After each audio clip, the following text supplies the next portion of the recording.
Hi everyone, this is Marina and this is your monthly forecast for Pisces for March 2017. The month is going to be really interesting and important because we have Venus, the planet of love, going retrograde. This is an event that happens once in more than 2 years, so as you can see this is very rare and that's why we are paying a lot of attention on it. So if you want to find out how the transit can influence you, it is a great idea to go back to December 2013 and January 2014.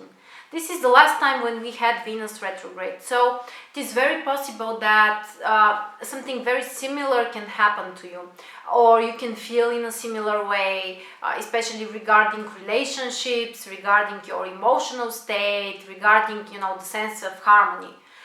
It is even more interesting if you can remember what has happened to you around March and April 2009, because this is the last time when we had Venus retrograde in the same sign.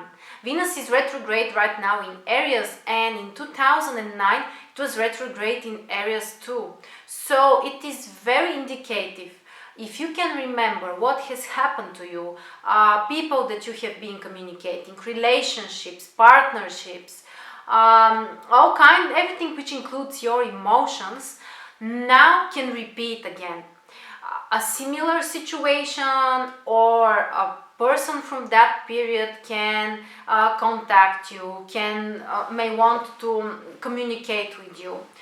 Also, Venus is retrograde actually in your second house. Aries for you falls in second house, so it means that it is also affecting your finances. So if you can remember your financial situation or your financial choices that you have made in 2009, the situation can be very similar.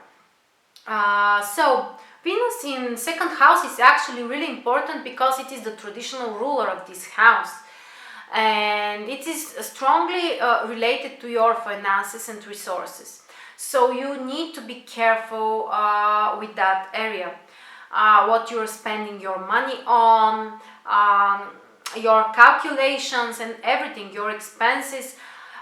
Something forgotten may occur, for example a bill or something that you have forgotten to pay, or if you have some kind of credits to money that you have borrowed. Venus in second house is the time to clean this situation, to finish it, to finalize it. So it is great to put order in your finances, to try to resolve the previous problems, and generally you should be careful with this topic. Try to avoid taking important financial decisions and activities and initiatives which are something totally new. If you have planned it before, if you have practiced it or tried it, or for some reason started and postponed it, then Venus retrograde in second house is actually a great time to restart it. But if it is a totally new idea, totally new activity, it's better to wait for Venus to come back direct, and then is a beneficial time actually to start this activity. After that, on the 10th of March, we have Mars moving to Taurus, which for you falls in your third house. Mars is related with activities, with physical energy, desire to be initiative, to take actions, to just keep doing and doing things. And third house is about communication, so you may notice that you are much more communicative, you want to contact with different people. Third house is also about siblings, about your neighbors, about people that you're communicating on a daily basis.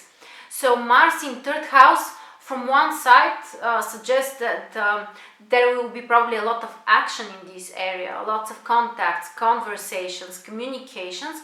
But on the other hand, Mars can always be related with certain level of tension, with possible aggression, with possible conflict. So be careful with that, because you may say something too impulsively, which you haven't, said it intentionally, and you can hurt someone, and you can insult someone.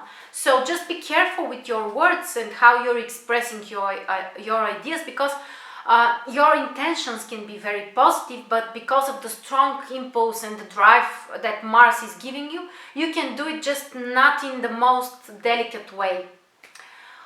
On the other hand, but if you need to go into a conflict situation because that's the only way to solve that, Mars in third house is actually supportive transit.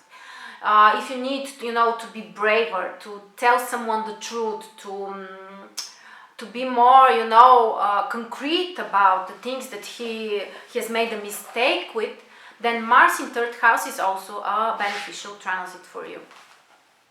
Be careful also with travelings, with trips, with documents. It's not necessary to have problems, but the energy is very active, and for example, if that's a business trip, then Mars is great. You can be very initiative, active.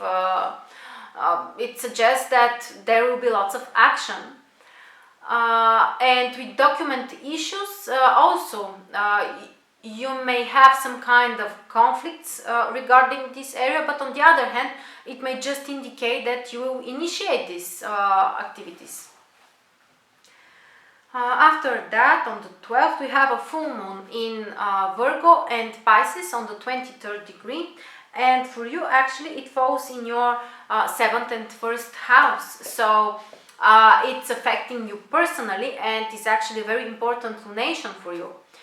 And the full moons are the times when there can be a certain conflict between two areas of our lives, two polarities which confront with each other, and we are in the middle. We need to find the balance, make some kind of choices, become more realistic also.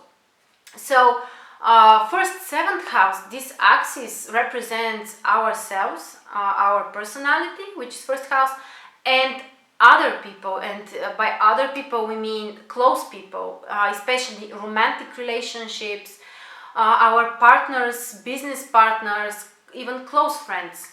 So this full moon, first 7th house, requires from you to take certain decisions regarding this area. It might be the time when you can put the end of something which is not healthy for you. For example, a relationship which is not working, you can quit that right now. Or it may just require from you to sit down with your partner and just share your views, how every one of you is perceiving the situation, what you want from the situation. And first 7th house, and generally the full moon, is actually requires making some kind of choices. It can be related with making a choice between your personal desires and what your partner wants you to do, and you may need to make a choice between these. So generally the area of relationships is very important for you during this month. After that, on the 13th, we have Mercury entering Aries and your 2nd house. So Mercury is the planet of thinking, analyzing things, being rational. So 2nd house is our finances and resources, and Mercury suggests that this will be a Mercury in 2nd house. Suggests that this is a great time to analyze your financial situation, to make a plan, to pay attention on the details. That's a great transit actually to pay attention what you are spending your money on. Very often there are people who doesn't know what they're spending their money on, and Mercury in 2nd house, if that's your case, for example, Mercury in 2nd house can help you actually to pay attention, to see the small details, to see the small things. And you may notice that you're spending your money on something that you haven't remembered, haven't paid attention. So be more detail-oriented and more practical regarding your finances. Also on the 20th, we have the Sun moving to Aries, which is your second house. This is even more important for your finances. So you can feel an impulse to, focus on this area, to start some activities that can increase your income, that can improve your financial situation. Generally, the sun in second house is related also with being more grounded, being more focused on material stuff, on material things, not, fantasizing or imagining different things. No, second house is about being in touch with the ground, with reality. So that's a wonderful time to, pay attention and to really put your efforts into these activities, which can increase your income and improve your financial situation. And finally, on the 27th, we have also a new moon in Aries, again in your second house, in the 8th degree in Aries. Please check if you have personal planets or cusps of houses close to this degree, because in this case the lunation is going to have a stronger influence for you. But even if it's not the case, new moon in second house gives a lot of energy. Energy for financial decisions, for some kind of financial activities related with your material belongings. Usually the new moons are great for starting new things, new projects, being inspired and so on. But since we have Venus retrograde in Aries in the same sign and house as the new moon, it suggests that it is not the right time for starting something totally new. If it is related with the past, for example, if it is an activity that you have earned money from and you have stopped it in the past, now is a great time to restart this activity, to go back to the past and find out how you have earned your money, what was your financial situation, how you have improved that. Right now you can use this model, you can start these activities, restart them, but just try to avoid starting something totally new, related especially with finances. So generally the first half of the month until the 20th, the sun is in your first house, so that supposes a lot of vitality, increased vitality, personal initiatives, desire to take actions, desire to be noticed by others, to be admired by other people. So that's actually a very active month for you. And from the 20th, it's more about being grounded, practical, oriented on finances, and all kinds of resources. So these were the most important transits during March. Thank you very much for listening and see you next month.